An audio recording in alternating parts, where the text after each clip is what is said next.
Hello बच्चों, आइए देखते हैं क्वेश्चन में क्या पूछा गया है।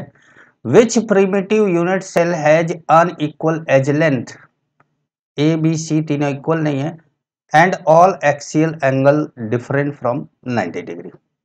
तो पहले आता है क्या, हेक्सागोनल। तो हेक्सागोनल में क्या होता है, ए और बी बराबर होते हैं लेकिन सी बराबर नहीं होता। तो यहाँ पर तो ये कैंसिल हो गया। अच्छा, मोनोक्लिनिक में क्या होता है कि ए बी सी तीनों बराबर नहीं होते। तो अब एंगल देखना पड़ेगा कि अल्फा, मोनोक्लिनिक में जैसे हम एंगल यहाँ पर तीन तरह का होता है, एक अल्फा होता है, एक बीटा होता है और एक क्या होता है, गामा होता है। और एजलेन भी तीन तरह के, ए बी सी, सभी यूनिट सेल में। तो अब ए बी सी तो बराबर नहीं है।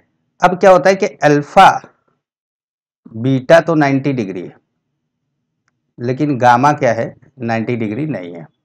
कहने का मतलब है कि दो एंगल 90 डिग्री है और तीसरा 90 डिग्री नहीं है। ठीक है। अच्छा, टेट्रागोनल में क्या होता है कि ए बी सी ये तो बराबर नहीं है, लेकिन यहां पर क्या है, अल्फा बीटा गामा तीनों 90 डिग्री है। तो देखिए यहां पर ए बी बराबर है इसलिए नहीं है, यहां पर ए बी सी बराबर नहीं है, पर दो एंगल 90 डिग्री है इसलिए ये ऑप्शन नहीं टिक कर सकते। यहाँ पे एबीसी बराबर तो नहीं है लेकिन तीनों एंगल 90 डिग्री है इसलिए ऑप्शन नहीं चेक कर सकते। तो अब हमारा चौथा बचता है। चौथा क्या है, ए बी सी। पहली बात तो तीनों बराबर नहीं है, ठीक है। और दूसरा अल्फा बीटा एंड गामा,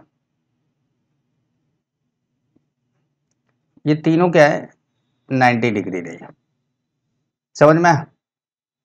और पहली बात तो ये है कि ये तीनों आपस में भी बराबर नहीं होते।